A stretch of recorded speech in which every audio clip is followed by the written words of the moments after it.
حضرت مالک بن دینار رحمت اللہ علیہ قصہ سناتے ہیں، فرمایا زمانہ تھا سخت گرمی کا، موسم گرمیوں کا تھا، دوپہر کا وقت تھا، علاقہ ہمارا بیابانی، پورا عرب کا علاقہ دور دراز تک بیابانی۔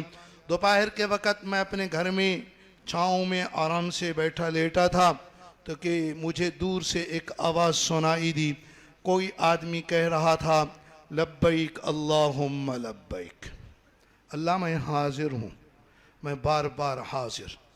میں سمجھ گیا یہ کوئی حاجی ہے جو حج پہ جا رہا ہے، لیکن حیرت اس پر تھی کہ اتنی گرمی اور دوپہر کے وقت سفر نہیں کیے جا سکتے تھے، ابھی بھی نہیں کیے جا سکتے گاڑی کے پر، پیدل تو کوئی کر ہی نہیں سکتا، اونٹ پہ بھی نہیں ہو سکتا، اتنی سخت ترین گرمی، اتنی تیز ترین گرمی ہوتی ہے۔ میں تو حیرت زدہ کون ہوگا، میں باہر نکلا، اپنے دروازے کے پر پہنچا، بس آگے کی طاقت مجھ میں بھی نہیں تھی، گرم لو چل رہی تھی، گرم صحرائی لو۔ میں وہاں کھڑا ہوا اور پھر جہاں سے آواز آ رہی تھی وہاں میں نے نگاہ اٹھائی، ایسا منظر تھا وجود کے میرے بال کھڑے ہو گئے۔ ایک آدمی تھا احرام کی حالت میں اور دونوں پاؤں سے معذور تھا، سواری کوئی نہیں تھی، زمین پر تھا، اپنے ہاتھ کے سہارے پر گرم گرم مٹی اور ریت پر ایسے ہاتھ کے سہارے سے اپنی ٹانگوں کو گھسیٹتا ہوا آگے آ رہا تھا۔ اب تصور تو کرو کتنی گرمی، کتنی، کبھی یہاں گرمی ہو تو ننگے پاؤں تو چل کے دیکھو، وہ معذور اس طرح ٹانگیں گھسیٹ رہا ہے ایسے، اور وقفے سے کہتا ہے لبیک اللہم لبیک لبیک لا شریک لک لبیک۔ بڑی آواز میں درد بھی تھی، غم بھی تھا، دکھ بھی تھا، تلبیہ تو ہم بھی پڑھتے ہیں مگر زبانی کلامی دل کی گہرائیوں سے مانے کے حضور کے ساتھ ہم نے بھی حج اور عمرے پہ نہ پڑھا۔ مانا ہے اللہ میں حاضر ہوں، اللہ میں حاضر ہوں، اللہ کے گھر پہ جا رہے ہیں، اللہ کے در پہ جا رہے ہیں، اللہ نے بلا جو لیا، بلاوے کے بعد کہتا جا رہا ہے لبیک اللہم لبیک، مگر اس کا تو درد ہی اور تھا، غم ہی اور تھا، وہ کہہ رہا تھا لبیک اللہم لبیک، اللہ میں حاضر ہوں، میں بار بار حاضر ہوں۔ آگے بڑھتا رہا پر میں مجھ میں اتنا نہ ہو سکا، طاقت ہی نہ تھی، گرمی زوروں کی تھی، گرم ہوا بھی تھی، اتنا نہ ہوا آگے بڑھ کر ان کے پاس پہنچوں، کوئی سواری لے جاؤں، ان کو لے ہی آؤں، اتنا بھی نہ تھا۔ دروازے پر کھڑے کھڑے انتظار کرتا رہا، میرے گھر کے دروازے کے سامنے جب وہ پہنچے وہی صدا تھی، وہی دکھ تھا، وہی غم تھا۔ میں نے ان کو آواز لگائی یا عبد اللہ، اللہ کے بندے، اتنی بھی کیا پریشانی ہو گئی ہے، ایسی حالت عذر میں اور ایسی سخت گرمی میں اور اس طرح گھسٹتے ہوئے جا رہے ہو، انتظار کر لیا ہوتا نا، صبح کو وہیں رہتے، جب دن ٹھنڈا ہوتا پھر نکلتے، کوئی سواری کا بھی انتظام ہو جاتا۔ ایسے معذور کے لیے تو بغیر سواری کے حج فرض ہی نہیں ہوتا، کیا مجبوری آ گئی، مگر ابھی ایسا فرمائیے یہاں میرے پاس آئیں، میرے گھر میں آرام کریں، پانی بھی پئیں، کھانے کا انتظام، جب موسم ٹھنڈا ہوگا شام کو جانا، ہو سکتا ہے سواری کا بھی کوئی انتظام۔ میری بات سن کر وہ اپنی جگہ پہ بیٹھے، مجھے کہا یا عبد اللہ، عرب میں ایک دوسرے کو ایسے پکارے یا عبد اللہ، اللہ کے بندے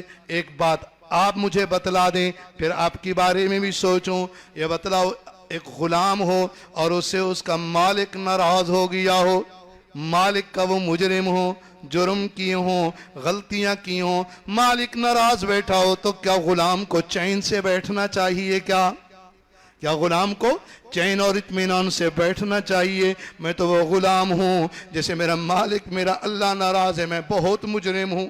حالانکہ وہ بڑے اللہ کے ولی، مگر جتنا اونچا مقام ولایت کا ہوتا ہے اتنا اللہ کا ڈر ہوتا ہے، اتنا اللہ کا خوف ہوتا ہے۔ جتنا آدمی گناہوں میں مگن، اسے اپنے گناہوں کی فکر ہی نہیں، اسے خوف ہی نہیں، وہ اس لفظ پہ صرف چلتا رہتا ہے کہ اللہ بخش دیں گے، اسی پہ چلتا بھی رہا، رب کی بے فرمانیاں بھی کرتا رہا، اونچا مقام، خشیت بھی اونچی، ڈر بھی اونچا. تو کہتا ہے عبداللہ میرا مالک مجھ پہ ناراض، میں نے غلطیاں بہت کی، میں نے کوتاہیاں بہت کی، میں اسی کے ہاں جا رہا ہوں معافی مانگنے کے لیے. درمیان میں رکنے کا کوئی چارہ نہیں، یہاں معافی تو میرے اللہ ہر جگہ دے دیتے ہیں. مگر شمس العلوم کے پردیسی ہو، پھر وہ اللہ کا گھر کتنا خوبصورت، وہ کتنی رحمتوں والا. اسی آس پہ تو وہ چلا کہ اسی طرح ٹانگوں کو گھسیٹتا ہوا جاؤں، میرا شاید اللہ کو میرے اوپر رحم آ جائے. میرا معذور بندہ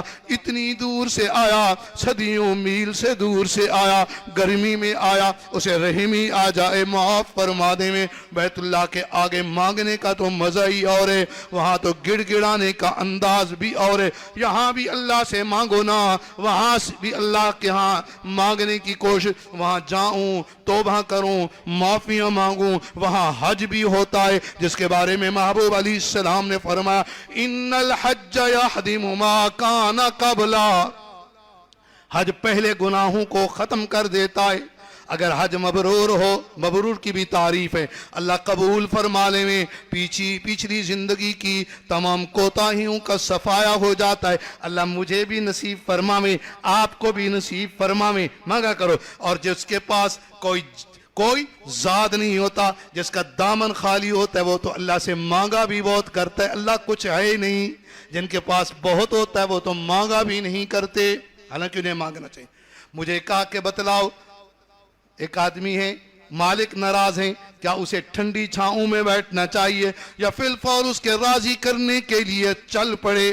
انہوں نے بات ایسی کی، میرے اوپر تو سکتہ طاری ہو گیا، میں کچھ بول ہی نہ سکا. براہ راست بات کرنے میں خوف کتنا طاری ہوتا ہے. پھر وہ آگے بڑھ گئے. اسی دھوپ کے اندر میں دروازے میں کھڑا دیکھتا رہا، وہ اسی طرح اپنی معذور ٹانگوں کے ساتھ گھسٹتے ہوئے اور گرم ریت کے اوپر اس طرح اپنے ہاتھوں پہ چل چل کے جا رہے ہیں. اور وقفے وقفے سے ان کی صدا آتی ہے لبیک اللہم لبیک لبیک لا شریک لک لبیک. اور آواز جا رہی ہے حتیٰ کہ صحرا میں ان کی آواز دور سے گم ہوتی ہوئی آ رہی ہے لبیک اللہم لبیک. میں تو ان کی توبہ پہ حیران. اللہ کے حضور میں خوف کتنا، خشیت کتنی، التجا کتنی، اور یقین جانو میرے اللہ کی رحمتوں کی برسات کتنی ہوتی ہوگی. ہائے کوئی اللہ کی حضور میں دل کی گہرائیوں سے ملتجیانہ مانگے، اپنی ساری زندگی پر توبہ کرے. یہاں کے آنسو بھی قبول، وہاں کا خون بھی قبول نہیں. یہیں پر محنت کر، الہاکم التکاثر سے باہر نکلنے کی کوشش کر، آخرت کی غفلت سے باہر آ، دنیا کی لالچ سے باہر آ. فرماتے اسی سال میں حج پہ گیا. میں حج کرتے کرتے جب میں نے 10ویں کے دن منا میں جمرۃ العقبہ کی رمز کی، نیچے اترا کہ ابھی جاؤں گا ذبح کروں گا. ایک جگہ پر میں نے دیکھا ایک مجمع لگا ہوا ہے، کچھ لوگ جمع، عجیب سناٹا ستاری ہے. میں قریب گیا تو کوئی رو رو کے اللہ سے مانگ رہا تھا، کوئی اللہ کے حضور میں دعا کر رہا تھا. میں نے کہا جا کے دیکھوں تو صحیح کون ہے. جب میں اس مجمع میں پہنچا، لوگ جمع تھے، درمیان کے اندر مجھے وہی معذور نظر آیا جو مدت پہلے وہاں سے گزرا تھا. پیدل چلتے چلتے پہنچ گیا، وہی معذور. اسے کوئی پتہ نہیں میرے ارد گرد کون جمع ہے، وہ تو اپنے رب سے باتیں کیے جا رہا تھا.